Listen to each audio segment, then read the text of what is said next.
And active income is so important. And they think, oh, well, I'm just going to live off the cash flow. You know, did you see a lot of that? What are your thoughts on that? I used to think that way. Okay. I used to think I'm going to quickly just get lots of cash flow from my real estate portfolio. This was, when I first started. Yeah. And my first property is going to cash flow like $300-400. I'll get a couple of those and then I'm just going to live off that.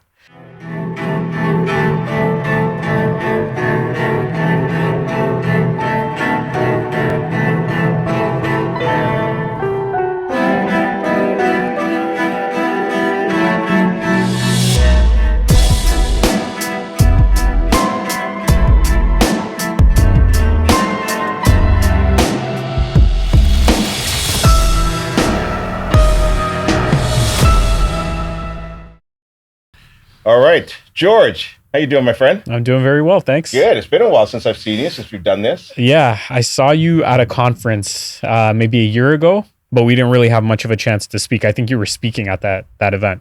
Which one was that one? Expand.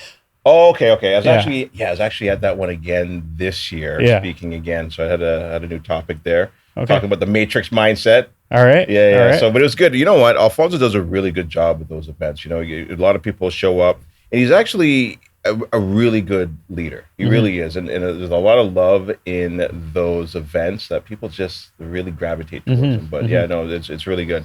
But enough about Alfonso. What about you? What have you been up to? And for anybody who maybe hasn't, because this is maybe the third time now, I think you've been on my show? I think it's the second time. If I'm not, you were on mine once or twice. Yeah. Okay. Maybe. But I've been on yours once. I'm pretty sure. So let everybody know who you are, what you do, and then we'll jump into it. All right. So I'm primarily an investor if we're talking about real estate. I've been investing since 2017. Started off, first property was like a illegal duplex that I converted back to a single family.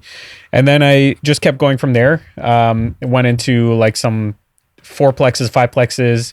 And 2 years ago, I bought a 11 unit that we converted to 13. And that's been more my trajectory lately. Okay, cool. Yeah. And you got into it in 2017 when you started 2017, yeah. All right, cool. So I want to dive into your projects, what you're working on. And I also want to dive into the future of real estate investing, because a lot of things have obviously changed as well too. But before we kind of get into that stuff, I want to touch on your thoughts on the market, the previous market. What happened during 2020 to 2022 around March or so?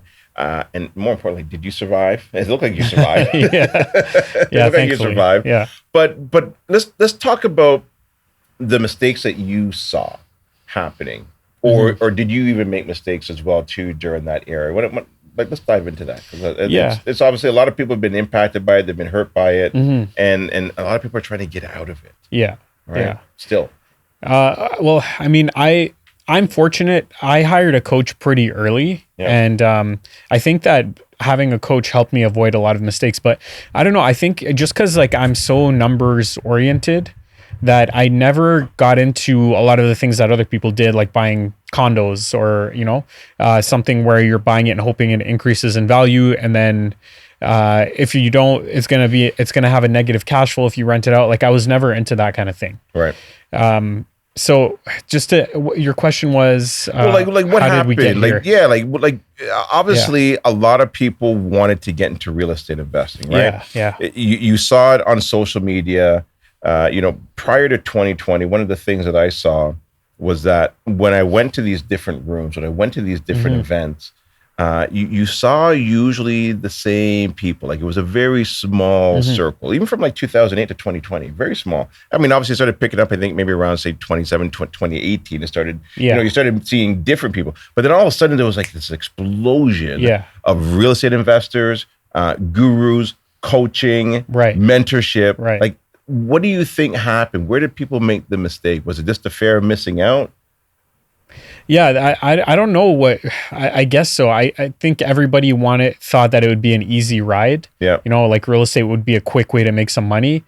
And it's hard for me to wrap my head around that, because I wouldn't commit a lot of money to something if I don't really understand it well. Like even stock, I don't know if you do stock options. No, I used to. I did stock options. I've done commodities. I've done Forex trading. I've done it all. Yeah. And I don't do it anymore because I obviously sucked at it. Yeah. So like I do a little bit of stock options trading, naked puts, covered calls, but I'm not going to go and sell half my portfolio and put it into that because I don't understand it as well as I understand real estate. Right. Maybe in the future I'll do more of it, but I feel like that's the kind of approach that people had. They didn't really understand real estate investing, but they invested a lot of money into it and got into it. And a lot of, as we've covered 1,000 times, a lot of the mistakes that people made were covered up by the fact that the market was appreciating so much. Yeah, and it was like just flying. Yeah. And I've never seen a market make those kind of moves so quickly, so fast. I mean, I obviously heard about markets making those kind of moves, which was like the late 80s, early 90s.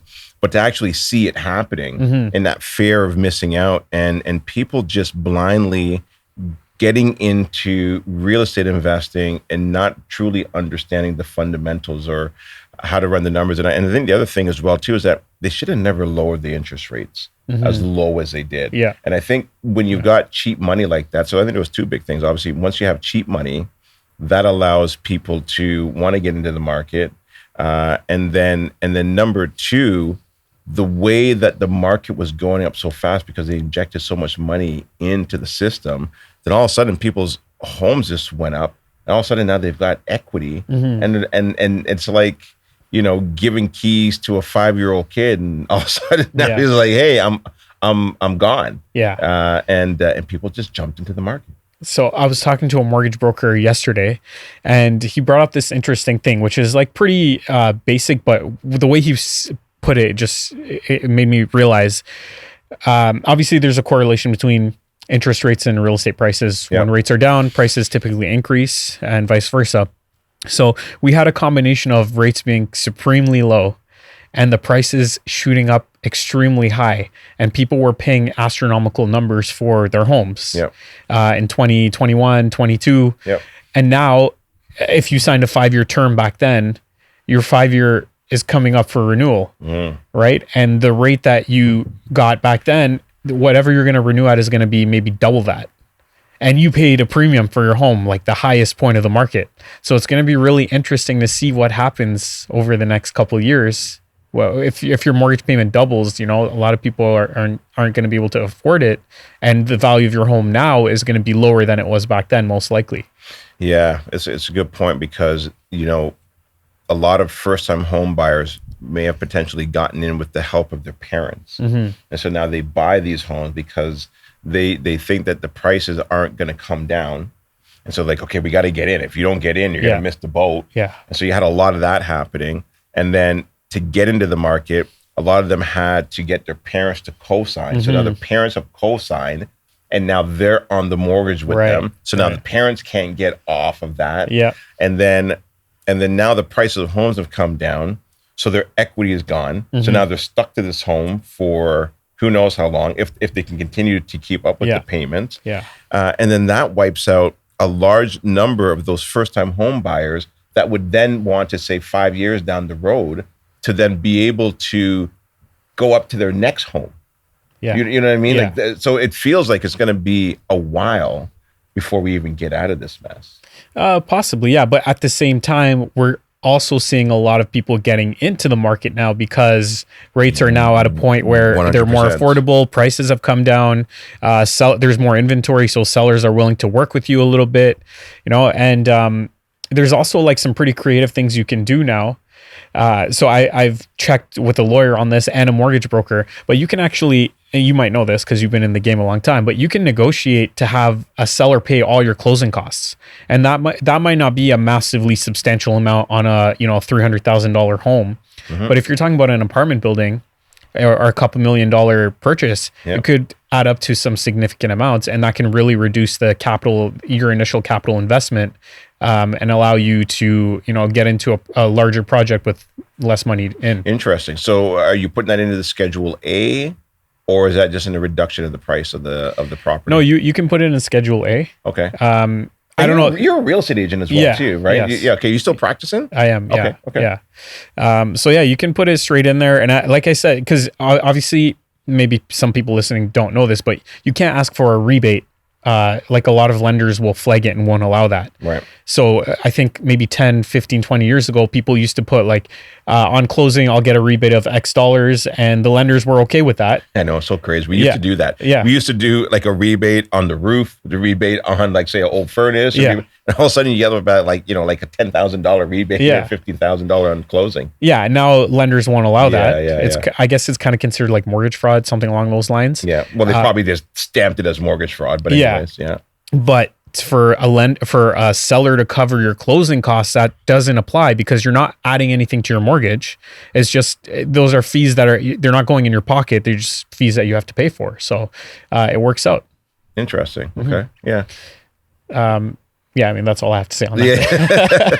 Yeah. Right. So let's dive into, well, before we do though, but I want to say one last thing on that. But yeah, you're right. There are definitely opportunities out there now. And I'm definitely seeing it. And one of the things that I've recently done, and we'll dive into this a little bit more because I want to get into your renovations and what you're currently working on, is that there are opportunities out there.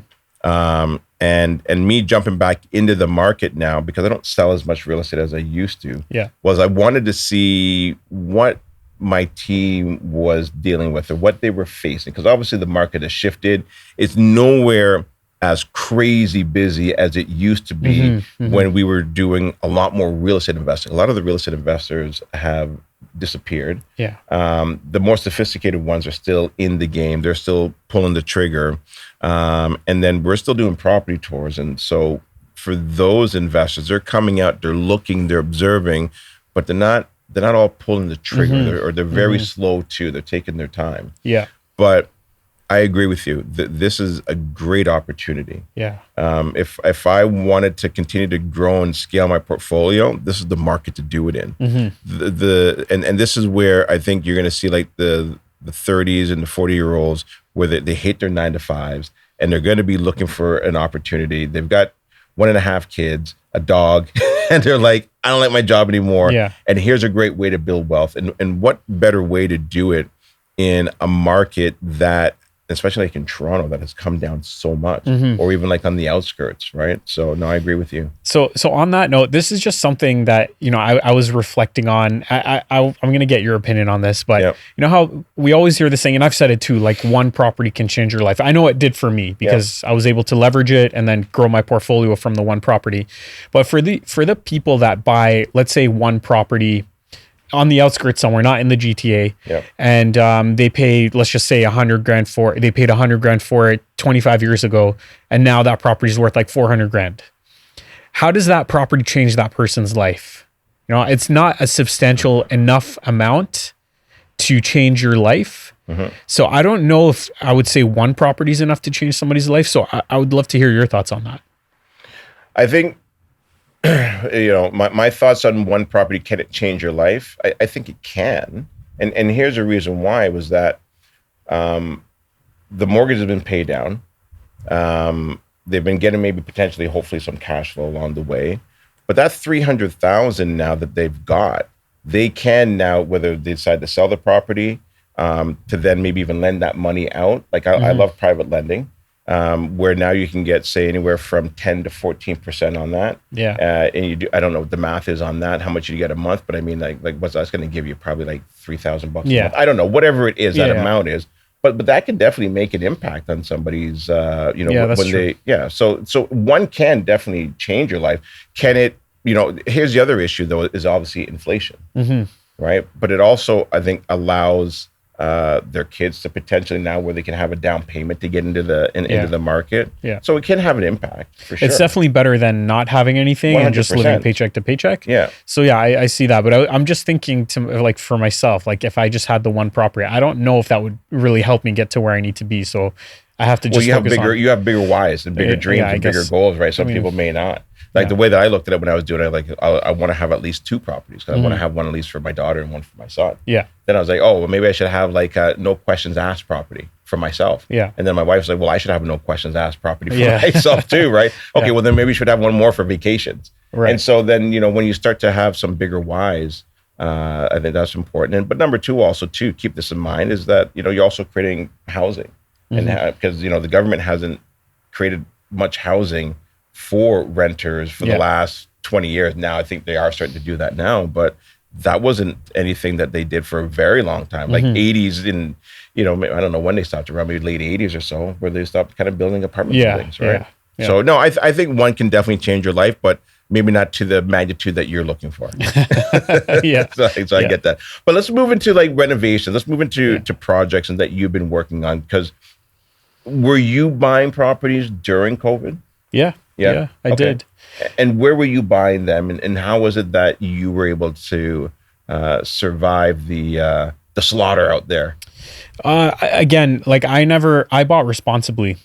I didn't overextend. I didn't over leverage. I didn't buy properties that were, you know, had bad cash flow. Other than, actually, I did buy a couple that wasn't great. But I learned a lot through that process, and I had a game plan. Like there's always plan A, B, C with everything.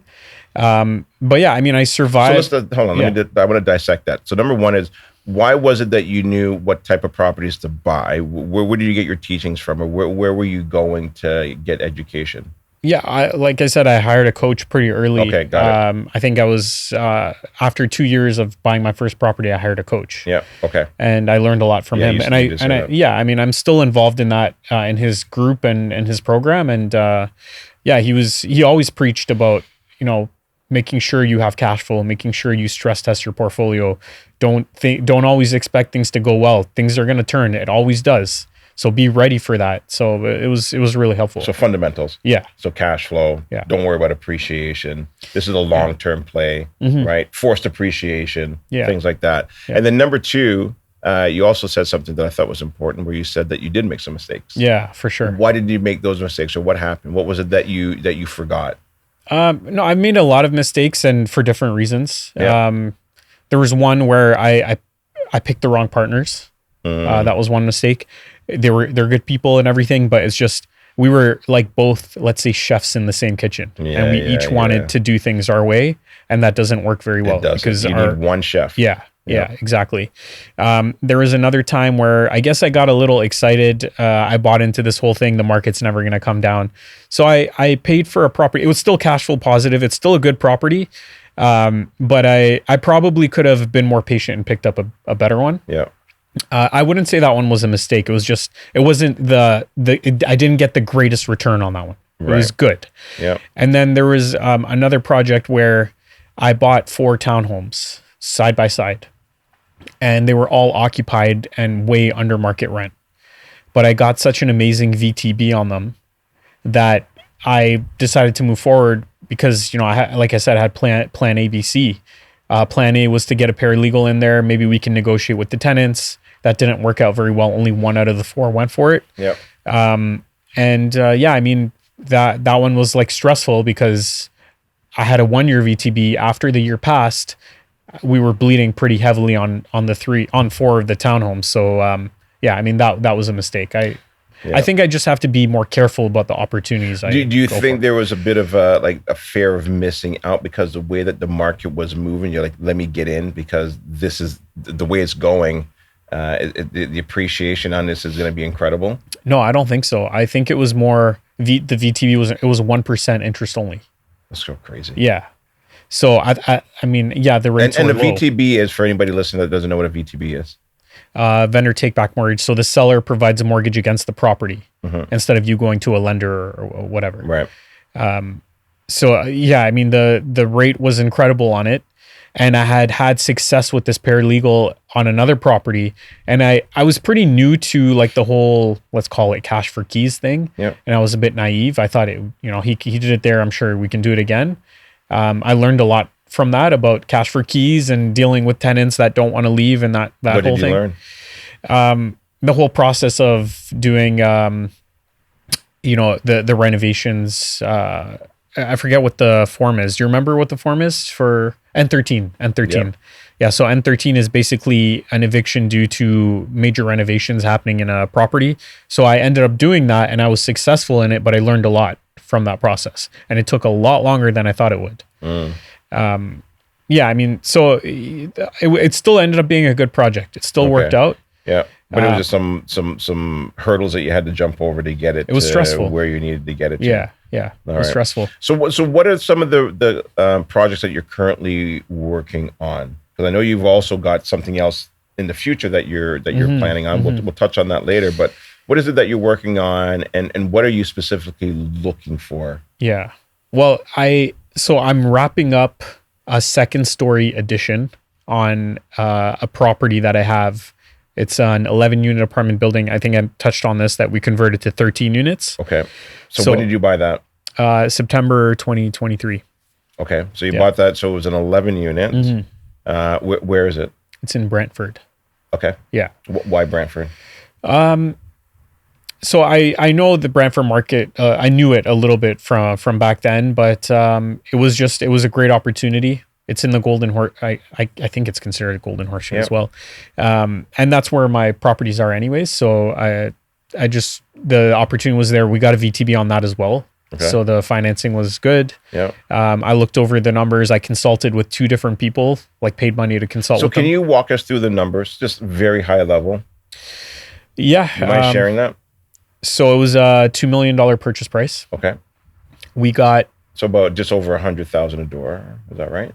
Am I doing my math is off? No more than that. Because it was 11 units, so it was like 180 a door. 180, yeah, something like that. Yeah, my math is way off. Yeah. And then we got, I think it was 3 vacant on closing. Okay. There was already a permit in place for a 12th unit. Yeah. We got a VTB for 1.3 million from the seller at 4.5% interest. Yeah. And I was able to get a second mortgage just to not put $700K down on it. So yeah, the numbers made a lot of sense. And we ended up doing some modifications. I brought my designer over to look at the 12th unit to see, because that required an addition. And we didn't want to do it because it was going to be expensive to put a retaining wall and do a new flat roof and like do all this stuff. So we were able to use the existing space that was there for the 12th unit. So the 11 units now, this was a 2-story 11 unit, and you're adding 2 more where? There was a laundry room. Yeah. That's where they had the permit for the 12th unit. On the first floor or second floor? On the main floor, yeah. Okay. So that's where one of the units were. And where was the second one? And I was just saying, as the designer was walking through to look at the 12th unit, he sees a storage room on the opposite side of the building. And he goes, oh yeah, you could just add a second story to that, make it a 13th unit.